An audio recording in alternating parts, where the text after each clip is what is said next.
दुनिया ओ दुनिया तेरा जवाब नहीं, ऐ मेरे यार ऐ हुस्न हम सफर मेरे हम सफर पंख तुम परवाह। बॉलीवुड में अपने जानदार किरदार से नाजरीन को अपना दीवाना बनाने वाले धर्मेंद्र को अपनी फिल्मी कैरियर के इब्तदाई दौर में वो दिन भी देखने पड़े जब डायरेक्टर प्रोड्यूसर इनसे ये कहते थे कि आप बतौर अदाकार फिल्म इंडस्ट्री के लिए मुनासिब नहीं हैं और आपको अपने गांव वापस चले जाना चाहिए। बुला रही है बजा रही। पंजाब के भगवाड़ा में 8 दिसंबर 1935 को धर्मेंद्र धर्म सिंह देओल की पैदाइश हुई। बचपन से ही इन्हें फिल्में देखने का इतना शौक था और वो अदाकार बनना चाहते थे। फिल्मों की जानिब इनकी दीवानगी का अंदाज़ा इस बात से लगाया जा सकता है कि फिल्में देखने के लिए वो मीलों पैदल चलकर शहर जाते थे। फिल्म अदाकारा सुरैया के वो इस कदर दीवाने थे कि उन्होंने 1949 में इनकी रिलीज फिल्म दिल लगी 40 मरतबा देख डाली। 1958 में फिल्म इंडस्ट्री की मशहूर मैगजीन फिल्म फेयर का एक इश्तिहार निकला जिसमें नए चेहरों को बतौर अदाकार काम देने की पेशकश की गई थी। धर्मेंद्र इस इश्तिहार को देखकर बहुत खुश हुए। यही नहीं, वो अमेरिकन ट्यूबवेल में अपनी नौकरी को छोड़कर अपने ख्वाबों को पूरा करने के लिए माया नगरी मुंबई आ गए। बदल जाए अगर माली चमन होता नहीं खाली। मुंबई आने के बाद धर्मेंद्र को काफी मुश्किलात का सामना करना पड़ा। फिल्म इंडस्ट्री में बतौर अदाकार काम पाने के लिए वो मुख्तलिफ स्टूडियो में भटकते रहे। वो जहाँ भी जाते इन्हें तसल्ली बख्श जवाब नहीं मिलता। धर्मेंद्र चूंकि शादीशुदा थे लिहाजा कुछ डायरेक्टर इनसे ये कहते कि यहाँ तुम्हें काम नहीं मिलेगा। कुछ लोग इन्हें यहाँ तक कहते थे कि तुम अपने गांव जाओ और वहाँ जाकर फुटबॉल खेलो, लेकिन धर्मेंद्र इनकी बात पर तवज्जो नहीं देते थे बल्कि उन्होंने फिल्म इंडस्ट्री में दाखिल होने की अपनी कोशिश जारी रखी। इसी दौरान धर्मेंद्र की मुलाकात डायरेक्टर प्रोड्यूसर अर्जुन हंगुरानी से हुई जिन्होंने धर्मेंद्र की सलाहियत को पहचान लिया और अपनी फिल्म दिल भी तेरा हम भी तेरे में बतौर अदाकार काम करने का मौका दिया। लेकिन फिल्म की नाकामी से धर्मेंद्र को शदीद सदमा लगा। इस रात की तन्हाई में आवाज और एक मर्तबा उन्होंने यहाँ तक सोच लिया कि मुंबई में रहने से बेहतर है गांव लौट जाना चाहिए। बाद में धर्मेंद्र ने फिल्म इंडस्ट्री में अपनी शनाख्त बनाने के लिए जदोजहद शुरू कर दी। मेरे दुश्मन तू मेरी दोस्ती को इस फिल्म के नाकाम होने के बाद धर्मेंद्र ने माला सिन्हा के साथ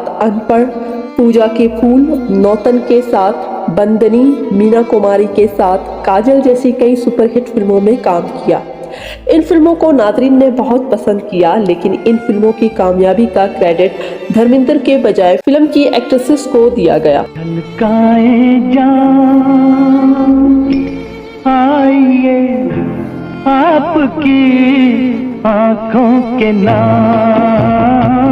1966 में रिलीज फिल्म फूल और पत्थर की कामयाबी के बाद सही मानों में बतौर अदाकार धर्मेंद्र अपनी शनाख्त बनाने में कामयाब रहे।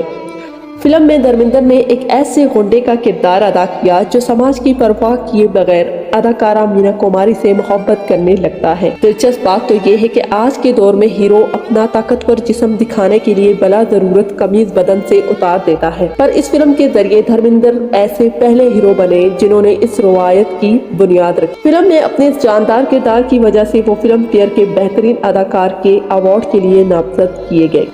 जो इसका मोल दे पाए उसे अपनी धर्मेंद्र को इब्तदाई कामयाबी दिलाने में film director producer sir Rishikesh Mukherjee की फिल्मों का अहम तावन रहा है। इनमें अनुपमा, मंजली दीदी और सत्यकाम जैसी फिल्में शामिल हैं। फूल और पत्थर की कामयाबी के बाद धर्मेंद्र की छवि ही मैन के तौर पर बन गई। इस फिल्म के बाद ज्यादातर डायरेक्टर्स ने धर्मेंद्र के ही मैन वाली छवि को अपनी फिल्मों में पेश किया। खैर, उनके फिल्मी कैरियर के हवाले से फिर किसी वीडियो में बात की जाएगी। अब हम बात करते हैं धर्मेंद्र के पर्सनल लाइफ की। कोई हसीना जब रूठ जाती है तो और भी। मुंबई आने से पहले वो शादीशुदा थे और उनके 4 बच्चे थे, लेकिन जैसे ही धर्मेंद्र मुंबई आए और फिल्मों में काम ढूंढ रहे थे, तभी उनकी मुलाकात उस दौर की हिट हीरोइन मीना कुमारी से हुई और मीना कुमारी धर्मेंद्र की पर्सनैलिटी पर फिदा हो गई।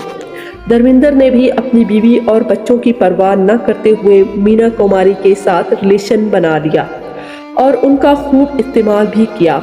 एक बार उनकी और मीना कुमारी की अधनंगी फोटो भी काफ़ी वायरल गई। कमाल की बात तो ये थी कि मीना कुमारी भी शादीशुदा थी और अपने हस्बैंड को धोखा दे रही थी, तो वहीं पर धर्मेंद्र भी अपनी बीवी को। धर्मेंद्र ने मीना कुमारी के खूब मजे लिए और मीना कुमारी ने भी उन्हें कई बड़ी फिल्मों में काम दिलवाया, लेकिन धर्मेंद्र जैसे ही बड़े हीरो बन गए तो उन्होंने मीना कुमारी से दूरी बनाना शुरू कर दी और जब मीना कुमारी ने उन्हें समझाने की कोशिश की तो धर्मेंद्र ने उन्हें सबके सामने थप्पड़ झड़ दिया। ताकत के जोर पर तुम दुनिया वालों का मुंह जरूर बंद कर सकते हो, नफरत को मोहब्बत में नहीं बदल सकते। इसके बाद मीना कुमारी को समझ आ गया था कि धर्मेंद्र ने सिर्फ उसका इस्तेमाल किया था। इसके बाद धर्मेंद्र ने हेमा मालिनी के साथ भी कई फिल्मों में काम किया और वो उनसे कहने लगे, हो दूर चाहे रहो पास, सुन लो मगर एक बार। हेमा धर्मेंद्र से सिर्फ 13 साल छोटी थी और धर्मेंद्र के लिए कोई ज्यादा पागल नहीं थी, क्योंकि धर्मेंद्र ड्रीम गर्ल के प्यार में ऐसे डूब चुके थे कि उसने अपने खानदान को हमेशा के लिए छोड़ने का भी मन बना लिया था। धर्मेंद्र ने हेमा मालिनी के घर के खूब चक्कर लगाए। हेमा मालिनी के घर वाले नहीं चाहते थे कि धर्मेंद्र हेमा मालिनी से नजदीकियां बढ़ाए, लेकिन हेमा मालिनी ज्यादा दिन तक धर्मेंद्र को इग्नोर नहीं कर पाई और आखिरकार उनके प्यार में पड़कर ये कहने लगी,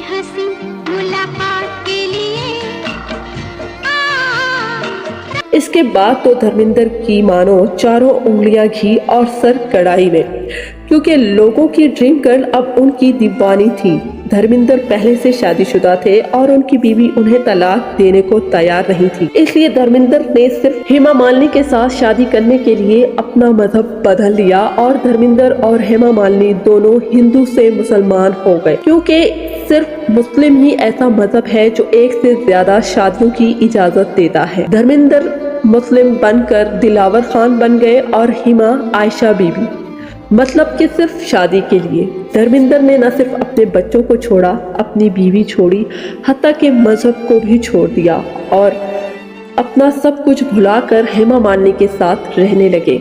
हेमा मालिनी से उन्हें सिर्फ 2 बेटियां हुई। यूं ही वक्त गुजरता गया कि धर्मेंद्र का हेमा से भी दिल भर गया और वो अपने खानदान में वापस लौट गए। जिस हेमा ने धर्मेंद्र के लिए अपने माँ बाप और अपने कैरियर को छोड़ दिया था, धर्मेंद्र ने उसे भी 2 बच्चों की मां बनाकर बर्बाद कर दिया। हेमा मालिनी की फाइनेंशियल हालत इतनी बिगड़ गई कि वो रामकली जैसी बी ग्रेड फिल्मों में भी काम करने लगी। धर्मेंद्र जब पहली बीवी के नहीं बने तो दूसरी के कहां से बनते। लेकिन धर्मेंद्र यही नहीं रुके, उन्होंने अनीता राज के साथ कई फिल्मों में काम किया, जिसमें नौकर बीवी का, जीने नहीं दूंगा और करिश्मा कुदरत का जैसी फिल्में शामिल थीं। अनीता राज उस वक्त की खूबसूरत और बॉल्ड हीरोइन थी, जिसे देखकर ही हर किसी का मन डोलने लगता था।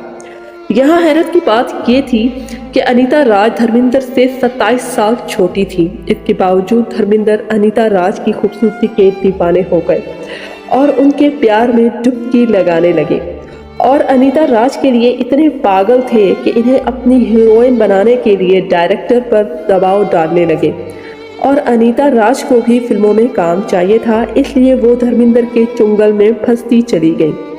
और धर्मेंद्र ने अपनी बेटी की उम्र की एक्ट्रेस के साथ भी रिलेशन बना लिया। जब हेमा को पता चला तो काफी बात बिगड़ गई। अनीता राज उसके बाद धर्मेंद्र से दूरी बनाने लगी और रातों रात ही उन्होंने सुनील हिंगोरानी से शादी कर दी। लेकिन धर्मेंद्र ने इसके बावजूद अनीता राज का पीछा नहीं छोड़ा, तो मजबूरन अनीता राज को फिल्म इंडस्ट्री को अलविदा कहना पड़ा। उम्मीद करती हूँ कि आपको आज की वीडियो पसंद आई होगी। वीडियो को लाइक और चैनल को सब्सक्राइब करना मत भूलिएगा। शुक्रिया।